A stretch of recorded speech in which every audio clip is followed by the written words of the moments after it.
Mrs. Cohen Rodriguez, can you describe a little bit more what that period was like, where you were hiding in your house, the time when it was supposed to be abandoned? Well, for the people on the outside to think that it was condemned, there was no light coming through. And the reason that no light could come through is because the commissaire, the chief of police, had brought to my parents a navy blue paper that was to be put on all the windows. And it must have been a special paper where the light doesn't go through. So we used very little light in the house, but all the windows were covered. There was no daylight coming through. And we used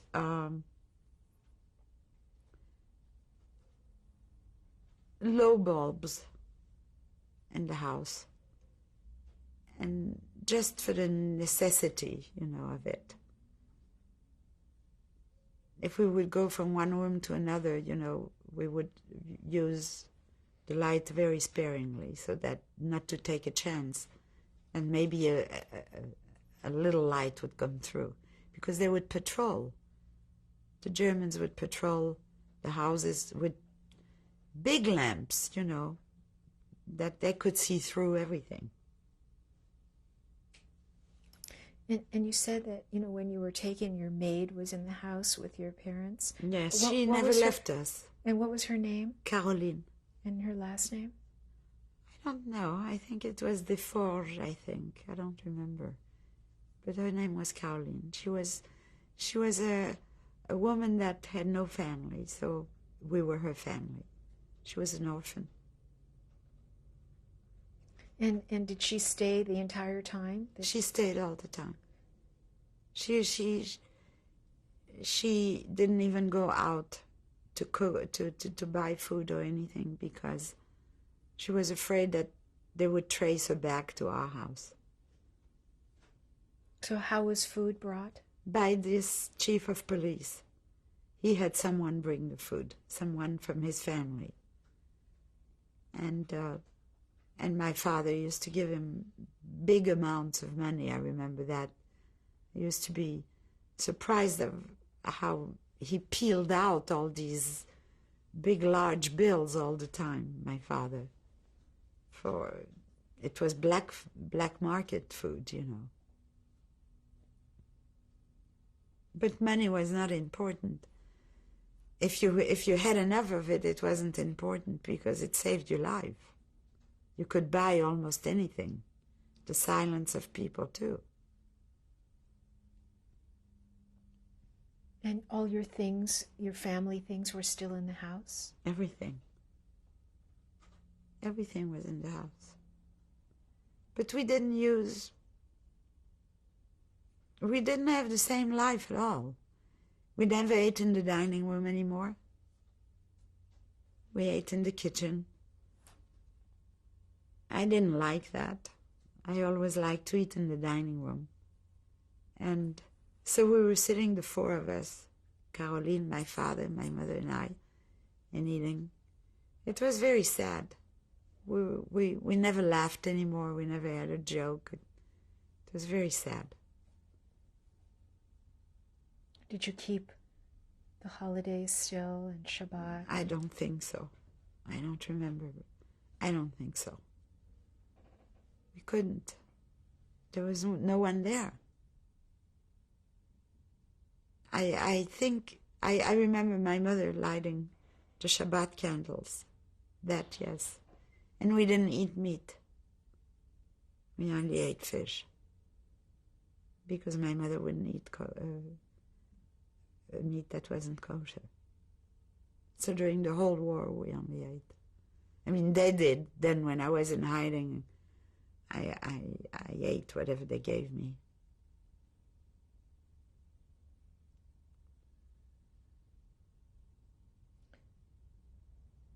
Do you remember when your two older brothers left? Do you remember? Yes. saying goodbye? Yes, it was. My oldest brother said that he was going to the mountains because he liked to ski. And he was taking David with him because he wanted to teach David to ski. And I said, and Maurice is going to go also. And he said, no, Maurice doesn't want to go.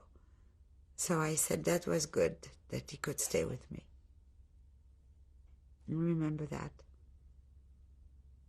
But I remember that my brothers kissed me so many times, you know, as before they used to go away with the Boy Scouts and things like this, and they would always kid around with me, and I would run behind them. But this time they kissed me in a very special way, like maybe it was the final, I don't know. I didn't realize why at the time. I didn't see them during the whole war. And during this period when your family was in hiding, was there anywhere that you would go out, that you could go, besides going to school? I would go with Caroline once in a while, would take me in the dark when it wasn't broad daylight. She would take me down the avenue and around the boulevards to get some air. But we had to run back home because she didn't want to leave my parents alone. But my parents were very scared if I was out. So they felt much better if I was home. And I kept busy at home. What did you do? I played games with my mother, and my mother was teaching me how to knit and things like that. And I did a lot of coloring. I can't draw, you know, but I did a lot of coloring, I remember. Paintings, and I made a mess everywhere, you know. It was just probably something to get my mind off. I don't know, they tried to distract me. We listened to the radio. I listened a lot to the radio. What was on the radio? The BBC. We could get the English news. And I didn't like that so much because then the music slipped away. And I loved music. I listened to all the records we had. I could spend hours in front of the record player. I had to put it very low, everything very, very low. Maybe that's why today I don't like much noise around me. I don't know. And what were your parents telling you? How did they explain things to you? They didn't. I didn't ask too many questions because I knew that it was very painful to them. I could sense that my parents were suffering a lot. My mother had a very hard time sleeping. And I think my father took up a little bit of drinking, I think, at that time.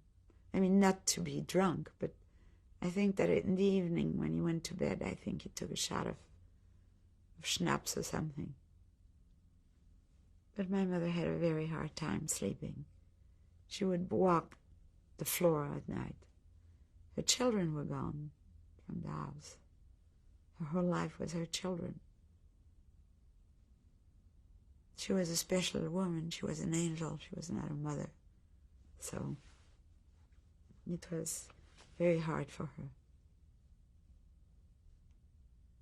I think harder for her than for my father. My father was in the war in 1418. So maybe he was a little more hardened. I don't know.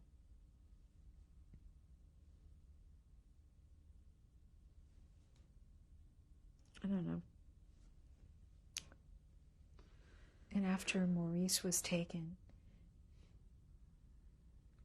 do you remember them trying to, make any efforts to find him? Go after him? Then they got word to my oldest brother that he was taken, and he tried to find out where he was, and he found out that he was in what convoy he was shipped from Drancy, from where they had taken me. But he couldn't do anything. Nobody could do anything. And my brother threw out a letter. He wrote a letter from the train, and someone was kind enough to put it in the mail. And my mother received it. And he said, in the letter, it said that, I know I'm not going to come back. It was addressed to my brothers. Please take care of my little sister. And my parents. That was it.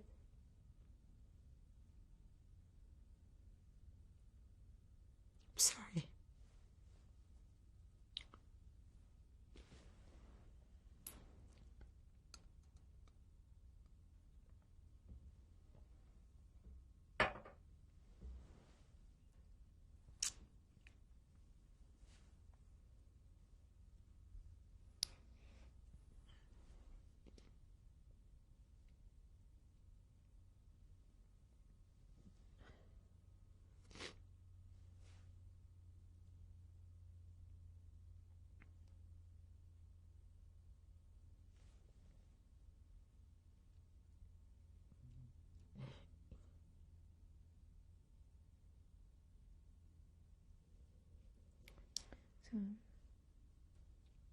I'm okay. So is there anything else from that period before you were taken from the street? Anything else you remember? Anything that comes to mind? Any memories? No, I just remember that we had a very happy life, and suddenly it was cut off. It was just cut off.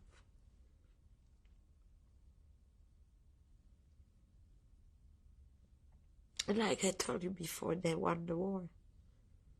The Germans definitely won the war because they marked us in such a way.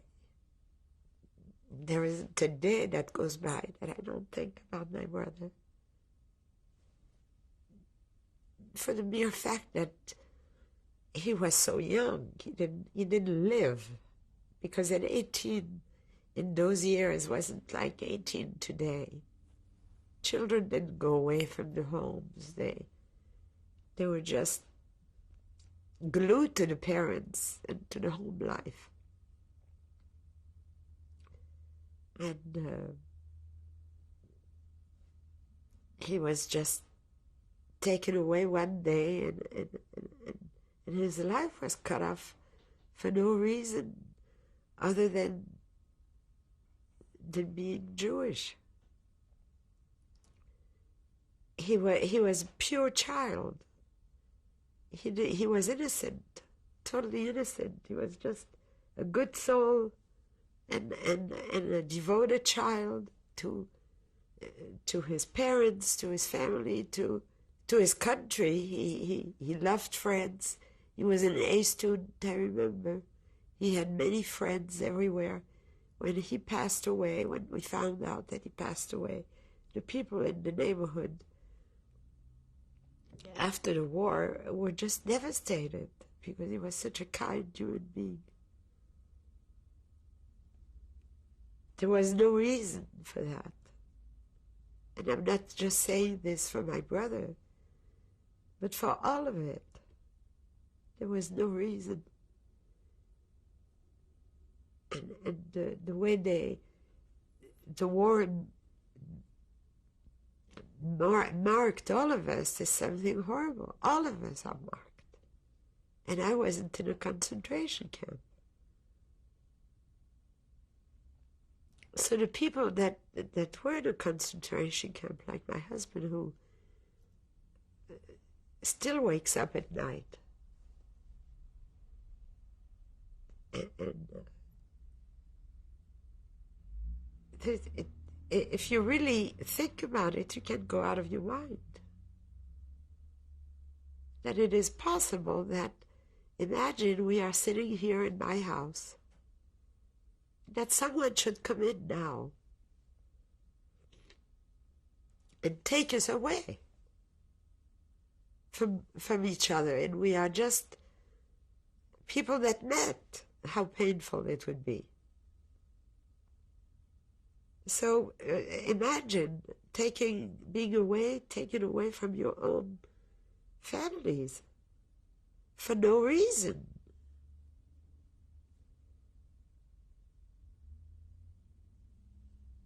So I feel that they did win the war. I am incapable of forgiving the people. Which people? The German people. I feel that the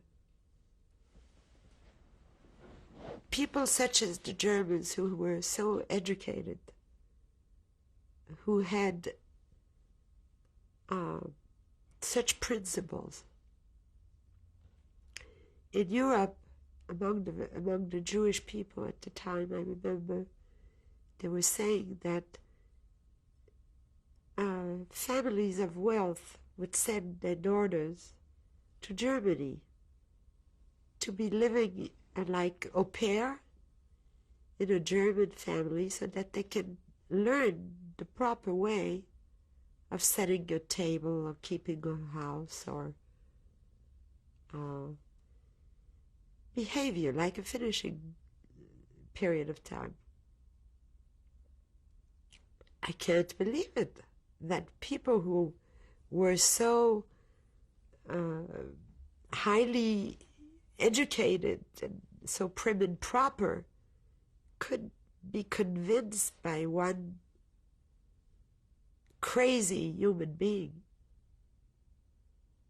or a beast, can't be a human being, and convinced that this is the thing to do. There were very few Germans that were good people. There must have been some, as we know, like Schindler and people like this. But the majority, that imagining that could never happen in America, that, there would be a revolution. People would never admit you go and you kill people for nothing. I hope not. I want to hope that it can never happen again. That people could be convinced to destroy other people for no matter what reason. It's so sinful.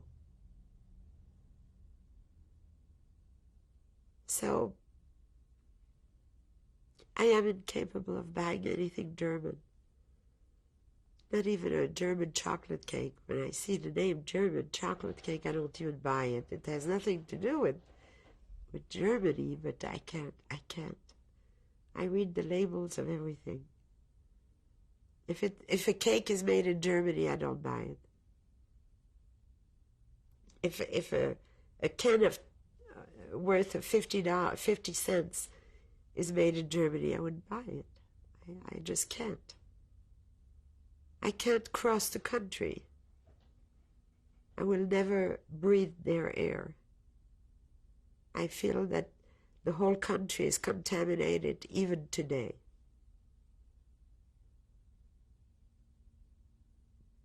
Because they were taught that way. Just like we were taught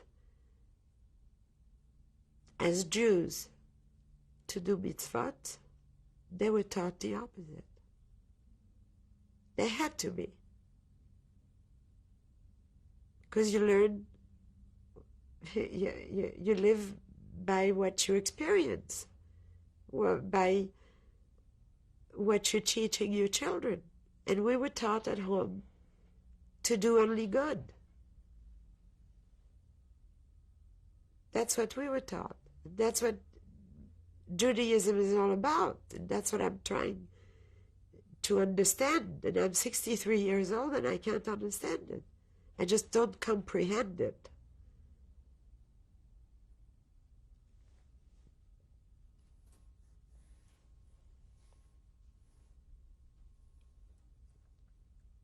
Maybe I'm getting a little too much off the political thing.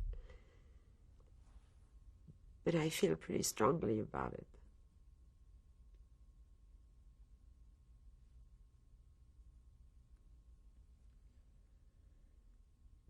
I feel just as strong about Israel in the positive way.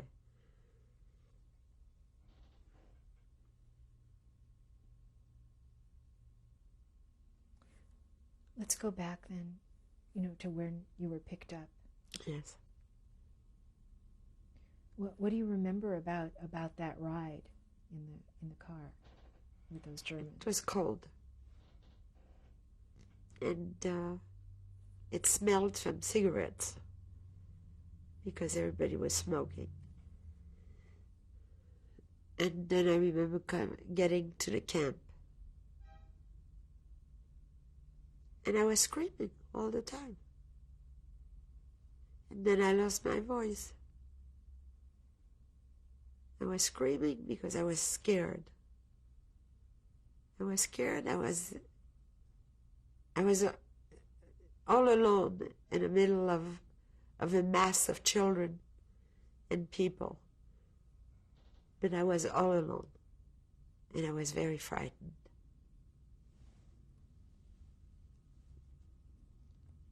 What was the camp? The camp was like a place that threw us all together there. And we slept on the floor, sitting up, wherever. And we got soup and bread. Soup, well, it was their soup and bread. And we were all thrown together. Adults with children, then the children got separated. We only stayed, I was there only 4 days. Were you taken directly there by the same car that picked you up? Yes. I was there only 4 days, and I feel that I was there 4 years. It was the longest days. What type of buildings were there? Like barracks that you see on the television, military barracks. And there were guards? Yes, everywhere. And dogs. These big dogs that they had. I don't know who barked louder, the dogs or the Germans. But they sounded the same. They couldn't speak. They would never speak to people. They would bark. They did everything to degrade us. Were there beds to sleep in? No, they were just mats. Like mats. These we rolled up the mat, and then to make more room, and then when we had to sleep, when they said that we had to go to sleep, whenever they decided to, we had to go to sleep. Could be 2 in the afternoon or midnight. They came in and they said, "This is what we want you to do. Do it, that's all." And to go to the restroom, we had to wait in line. There weren't enough restrooms.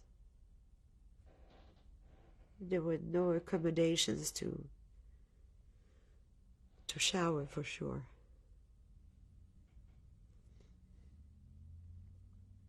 Do you remember what time of year that was?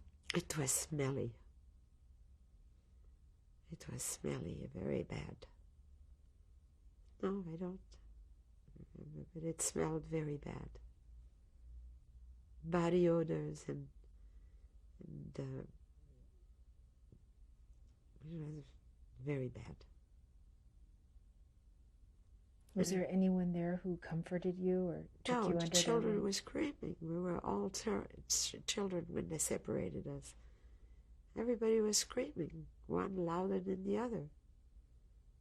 And then when the Germans came in with the dogs, everybody got quiet because we were scared of them and the dogs. What were the ages of the children? And there were children that were twice as tall as I was, and there were children that were smaller than I. I don't know the ages. There were 2 babies, maybe 8, 9 months old,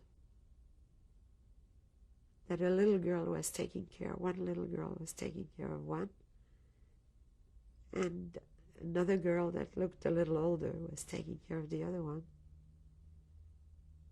But not for long. I don't know how long they stayed, but not for long. How many children were you with? Or did you see? I think there must have been a couple of hundred. I would estimate a couple of hundred in my memory. Did you talk with anyone else? Yes. We talked and we asked why we were here. And most of them were so frightened that they couldn't even talk. There was a strong smell of urine because the children got scared and they urinated on themselves. Or they couldn't wait to go to the restroom or whatever, but we were very scared. Everybody was frightened. The children were very, very frightened.